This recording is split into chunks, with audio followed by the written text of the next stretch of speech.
Hello beautiful people, welcome to another tutorial. My name is Ololade of Most Fashion Fix. So in today's tutorial, we'll be looking at this beautiful skirt, and this skirt can be made by anyone irrespective of your level.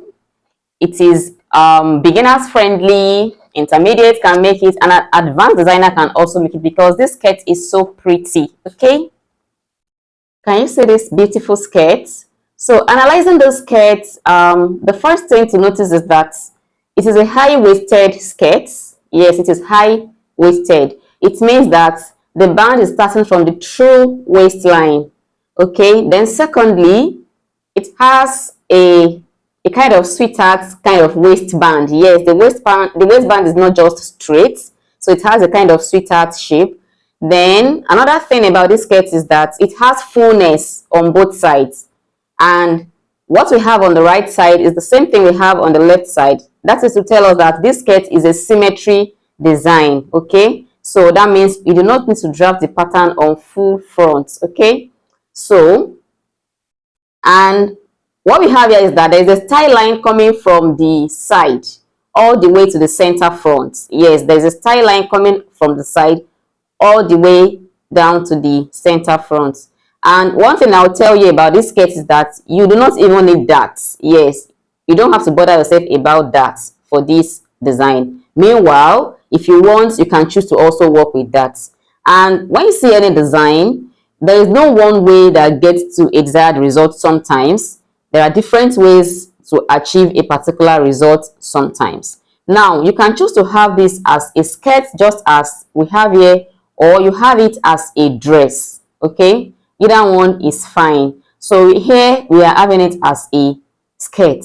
Now, these foldings we have right here, you can decide to achieve it in two different ways, and that is by either doing slash and spread with the pattern piece you get on this side, or you use the circle method instead. So let me show you this second design that is looking more like a circle, because this right here is looking more like gathers. That is, after doing the slash and spread, the excess was gathered. Okay, so let me show you the second design, which is very similar to this. This is a dress we have right here. Now, looking at this, one thing you should take note of is the fabric grain. You will notice that when you zoom this picture, you will notice that the fabric grain for the fabric parts on the center is not the same as the one that has this fullness. That in a way is saying that this fullness part or this volume part is not really gathered, more like it was a circle that was used to achieve this particular one right here, because the fabric grain is neither on the crosswise nor the lengthwise grain, it's on the bias grain. And what will give you a bias grain? Circle. When you do slash and spread on a pattern, if you don't place the fabric on bias fold, there's no how you're going to have the bias grain. So it's like you have the lengthwise or the crosswise grain on the fabric. But right here, if you zoom this particular picture, what you notice is that the fabric grain is on the bias.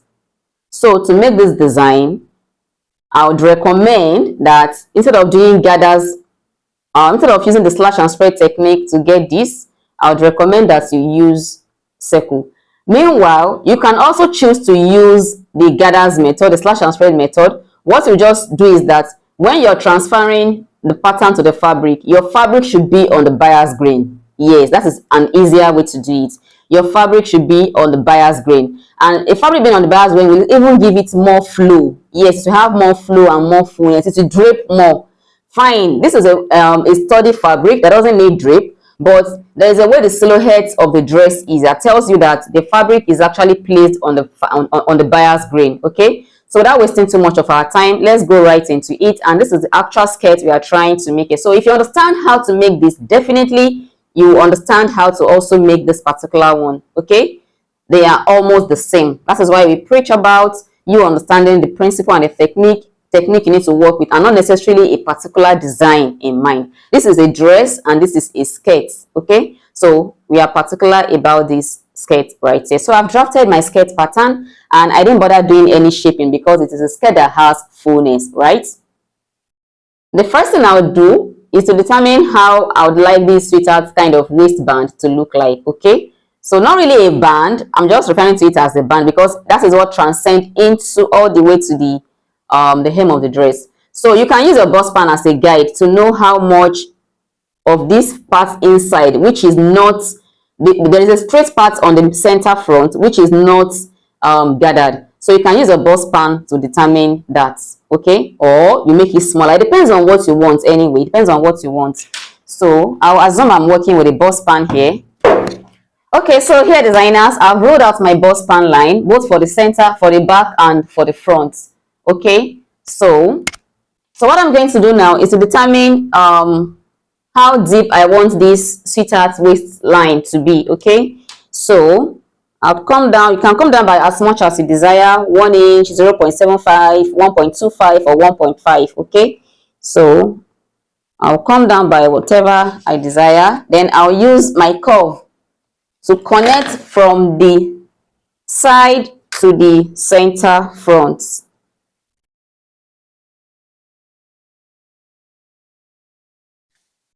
Okay, that is done. Then I'll come to the side. Okay, if you look at the side, you determine how low you also want that band part to be. So you come down by whatever you desire. Okay, so here, but then you can do between, let's say, 3 to 4 inches. Okay, 3 to 4 inches is fine.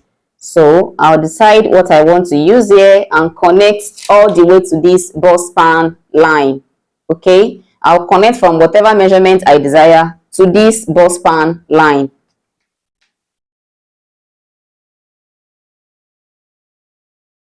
Okay, so here we go. So it is now your choice, however you want to make the side to be. So whether you want it as a straight line, you can always alter a design to give you exactly what you want. Okay, so if you want an actual straight line around here, why not? If you want it curvier than this, why not? Go ahead and do exactly what you feel like. Okay, so you can just blend it into this one right here, or you can even choose not to blend it. Okay, just leave it sharp like that. So it means that this part now is going to be independent, it's going to be on its own. Then this part is where we are going to be having the slash and spread. So this is the hip line. So this is where we're going to be having the slash and spread. Then you repeat the same thing at the back. But of course, for the back, you do not have to do any sweetheart waist shaping at the back. Just use the same value you used to on the side. Just use the same value on the side back as well. Okay, just use the same value on the side back, and also connect this the same way, almost the same way. Okay, so can you see that? So the next thing we are going to do now is the slash and spread. You need to draw your slash lines. Okay, so I won't be drawing too many slash lines since this is just an illustration. So you repeat the same process for the back as well. Let me just number 1, 2, and 3. Then I'll repeat the same process for the back as well. 4, 5, and 6. So from here now, we can cut out this pattern. And one thing I would like to tell you here, designers, is that you can decide not to have joining between the side front and the side back. So that means what you are going to do is that you are going to be taping the side panel, the side front panel, and the side back panel together. So please don't forget to label center back, center front, and side back. Okay, so let's go ahead now and cut this out. Then don't forget to do a little shaping on the center back, just like 0.25. Okay, so now we go ahead and cut out this pattern.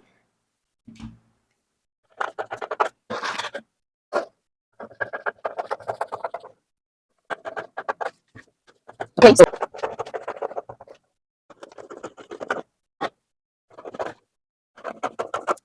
to make it clearer, let me just cut out the side panels as well.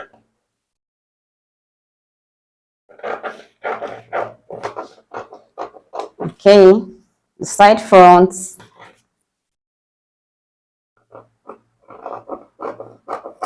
and the side back. And here is what we have. Can you see that?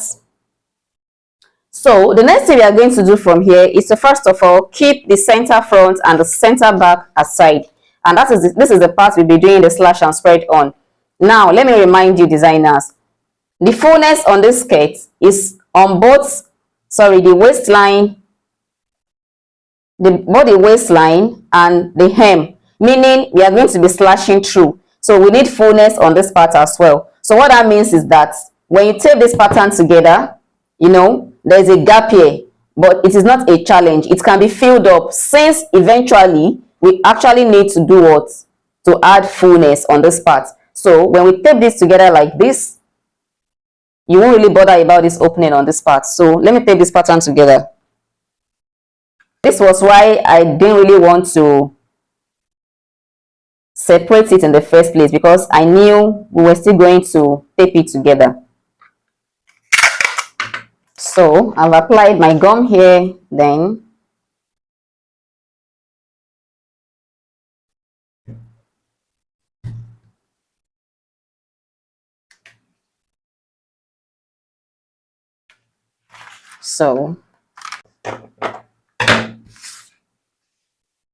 all right, so that means we can have a slash line on this center as well. Okay, so from here now we can go ahead and slash our pattern through.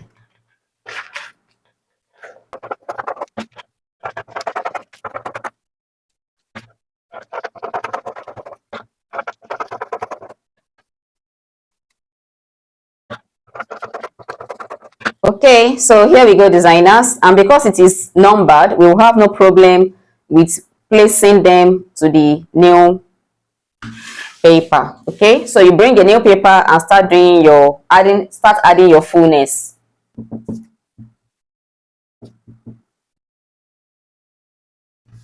So go ahead and add your desired volume.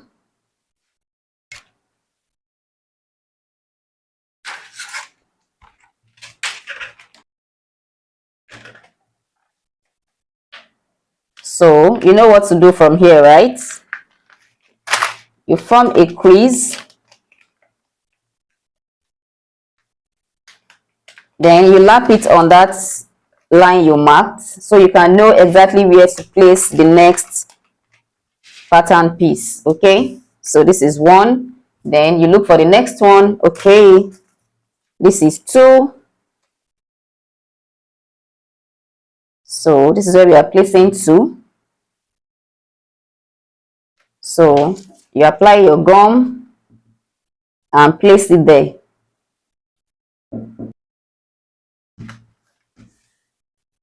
Then you repeat the same process again. You add the same volume that you started with.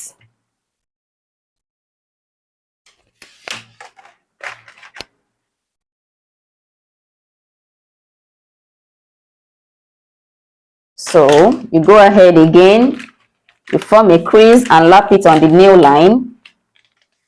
Can you see? Then you bring number 3.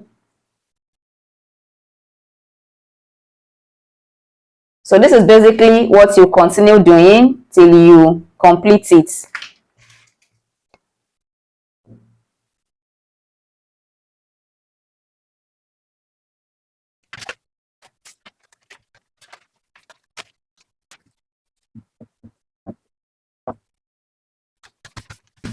Okay, and here is what we have designers. You can see.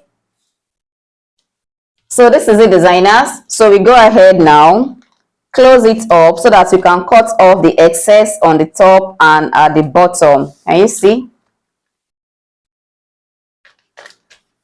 So remember that side front and the side back. So that is why you are seeing a brown paper in here. Remember, right?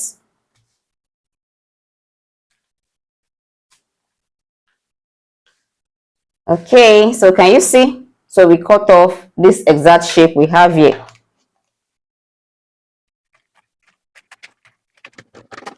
Yes.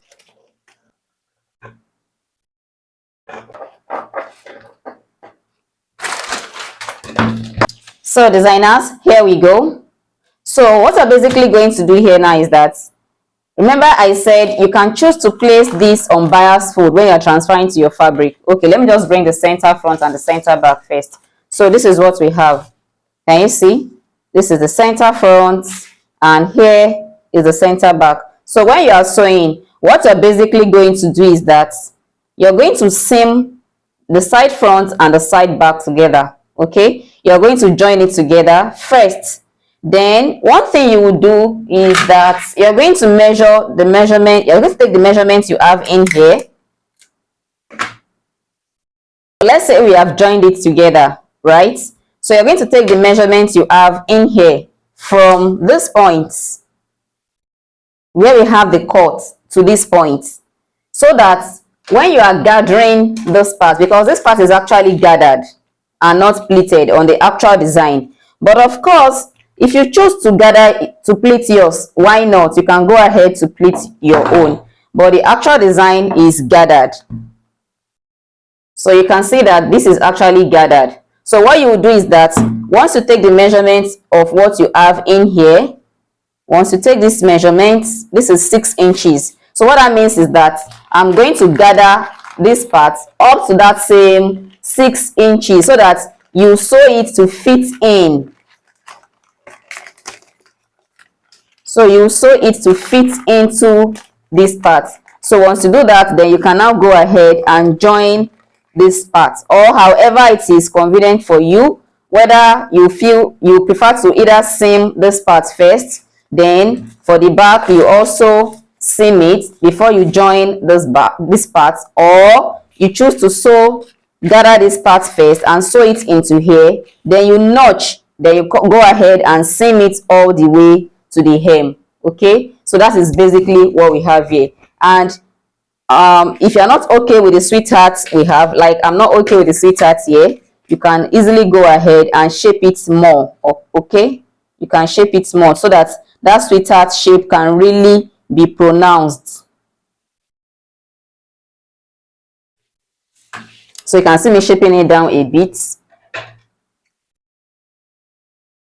Okay, so then you go ahead and gather this into it. That is the designers. This design is very, very simple. Just be able to interpret. Okay, so remember I said you should, if you like to have it like looking like as if it is draped or it has more fullness, you can transfer this to fabric and place this on the bias grain. If you place on the bias grain, it's going to have a drapery effect. Okay, if you place on the bias grain.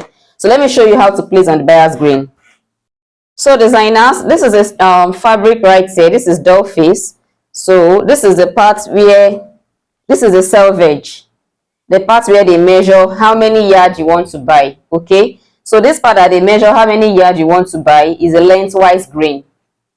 This is a lengthwise grain. Then the length of the fabric itself, okay, which for doll face is 58 to 60 inches, is the crosswise grain. Okay, so the selvage part is the lengthwise grain and the length of the fabric is the crosswise grain. Then for the bias grain is the diagonal part of it. You know, this is lengthwise, this is crosswise, then we have the bias. I hope you understand. This is the bias grain. So the bias grain has a bit of stretch. Can you see? So if you look at this, the lengthwise part now, which is the selvage, this is the lengthwise, which is the selvage. So if you drag it, it is not dragging. Then the crosswise as well, it is not. But the bias grain, we have an amount of stretch, even if the fabric is a non-stretch. For this pattern, instead of you placing whether on the crosswise or on the lengthwise, you are placing it on the bias grain like this. Can you see? This is a bias grain. So you are not placing it like this. You are not also placing it like this. You are placing it like this. But like I said, it is a choice. But that is what will make it have a bit of a circular effect. Okay, can you see the fabric is stretchy around this part? So this is how you transfer to your fabric, like this. Okay, you transfer like this, Then you add your necessary seam allowance, half inch to join here, half inch to join here, half inch here. Then the hem, you can add 1 inch to finish up the hem. I hope that is clear to you, designers. Designers, the third way you can have this design, I've explained 3 ways. Way 1 is to have it just this way and transfer to your fabric like this, straight on the fabric. So that way to just be straight, but to have fullness. Or you place it on the bias grain, so it will look as if it is having a bit of drape, like the grain of the fabric is going to have a wavy effect a little bit. Or after cutting this out, before we even do the slash and spread, before we did the slash and spread at all, when we cut this out, you can actually just discard it. Okay, so what you now do is to come here and measure what you have here, and I measured 6 inches. Then you use this 6 inches to cut a circle, which you can now decide if you want a quarter circle, half circle, or full circle. So you are going to use this part as the radius. So now that we have 6 inches here, let's assume that we are working with 180 degree, which is half circle. So that means that we are going to be dividing 6 by 3.14. So that is 1.9. So that means you're just going to grab your fabric and fold that you want to cut for 90 degree, right? You fold for 90 degree. Now remember that this design has fullness, right? It has fullness. It means that you cannot work with the exact radius. We got 1.9, right? You can multiply by 2 or 3 depending on how much volume you want this part to have. Then you also check the length. So what is the length of the part you cut out, the longest part? Check the length. So 10.5. So that means when you fold your fabric for angle 90, angle 1 for 180 degree, once you take out the radius, the length you are going to have is the length you have here. Once you have that, then you come in and sew it in here the same way. So those are the ways you can choose to have this particular design, dear designers. And I hope you enjoyed this class and you understand what I have explained. So it means that when you are transferring these parts to the fabric, you know, you will not join before transferring to fabric. Oh, please, if you have side seam, unless you don't want to have side seam, the only seam you want is on the center back. Okay, no problem. But if you want side seam, that means you're going to separate here and transfer to fabric. So here is going to be on fold, and the back is going to be ×2, and here is going to be on fold. Okay, so that is this, designers, and I hope you understand this. Please don't forget to subscribe and share this video with your friends, with your tailor friends, or what have you. Anyone that you feel needs this video, just share, copy the link and share with them. And I hope to see you in my next tutorial. Once again, my name is Ololade of Most Fashion Fix, and I'll see you in the next one, designers. Bye.